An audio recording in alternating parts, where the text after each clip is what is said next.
ఇంకోటి పాడు.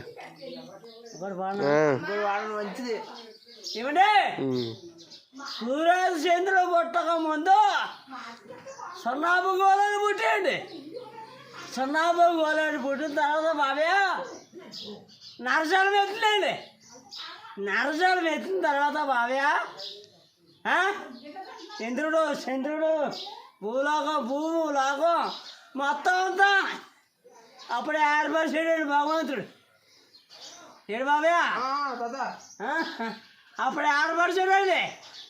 అప్పుడు ఎలాగైందంటే మీరు దేవుళ్ళే మేము దేవుళ్ళమే బాబయ్య, మీరు దేవుళ్ళమే మేము దేవుళ్ళమే మా తోదరు దేవుళ్ళే.